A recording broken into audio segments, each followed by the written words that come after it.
মানুষের দায়বদ্ধতাটা মেটাতে আমাদের সক্ষমতা কাজে লাগানোর ক্ষেত্রে আমাদের কোনো সংকীর্ণতা নাই। আপনারা মূল জায়গাগুলো আমাদেরকে চিহ্নিত করে দেন এবং এনবিআর যে ব্যবস্থাগুলো নিয়েছে এই ব্যবস্থাগুলোর ফলশ্রুতিতে কিছু সুযোগ দ্রুতই তৈরি হয়েছে, চিহ্নিত হয়েছে।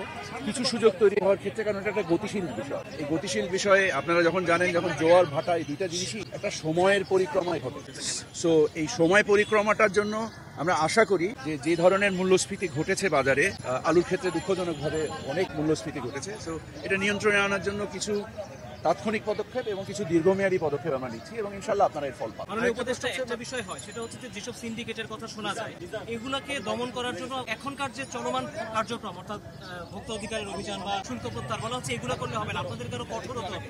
আরো কঠোর কেন হচ্ছে না সরকার? কারণ এখন তো আর কোনো রাজনৈতিক সরকার, এখন তো যথেষ্ট কঠোর হওয়ার সুযোগ। Absolutely right. কিন্তু আপনি যখন একটা সিন্ডিকেটের কথা বলছেন, তার মানে একটা মুষ্টিমেয় লোক এই কাজে সংযুক্ত আছে। প্রশ্নটা হচ্ছে যে উত্তর একটাই, অধিকতর বাণিজ্যিকভাবে ইনক্লুড করা, মানুষকে আরো অনেক মানুষকে এর সাথে সংযুক্ত করা।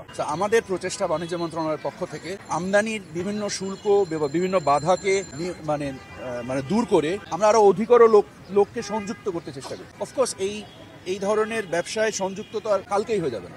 সেটার জন্য একটা প্রক্রিয়াধীন একটা বিষয় এবং আমরা আশা করছি এই উদ্দেশ্যেই আমরা মাঠ পর্যায়ে ভ্রমণ করছি, আপনাদের মাধ্যম দিয়ে ব্যবসায়ীদেরকে আহ্বান জানাচ্ছি আপনারা সংযুক্ত হন, আরো বেশি প্রতিযোগিতামূলক ব্যবস্থা তৈরি করুন। আইনগতভাবে আরেকটু কঠোর হওয়া যায় না? আইনগতভাবে কঠোর হওয়ার জন্য ভোক্তা অধিকার যথেষ্ট এঙ্গেজ আছে এবং আমরা এই ব্যাপারে যত আইনি কাঠামোগুলো আছে এই কাঠামোগুলোকে আমরা বিশ্লেষণ করছি এবং এই কাঠামোগুলোকে আমরা আরো কত বেশি কার্যকরীভাবে ব্যবহার করতে পারি সেই ব্যাপারে আমরা আজকে রাতেই ভোক্তা অধিকারের ডিজির সাথে আমার এবং মানে সচিব মহোদয় এবং টিসিবির চেয়ারম্যান আমরা আজকে রাতে এই ব্যাপারটা নিয়ে আমরা বিশেষভাবে বসছি যে আমরা যে পদক্ষেপগুলো ইতিমধ্যে গ্রহণ করেছি সেগুলোকে বিশ্লেষণ করা এবং এর পরবর্তীতে কি কি পদক্ষেপ আমাদের নেওয়া উচিত, কি কাজ করেছে কি কাজ করেনি। তো এই জিনিসগুলোকে আমরা বিশ্লেষণ করে নির্ণয় করে আরো কর্মক্ষম পদক্ষেপ গ্রহণ করা চাই। দেখেন, বাণিজ্যের ক্ষেত্রে আমাদের কোনো টানপড়ন নাই। বাণিজ্য আমরা এখনো ভারত থেকে আমদানি করছি, আমাদের চাল আমদানি হচ্ছে, আলু আমদানি হচ্ছে, ডিম আমদানি হচ্ছে।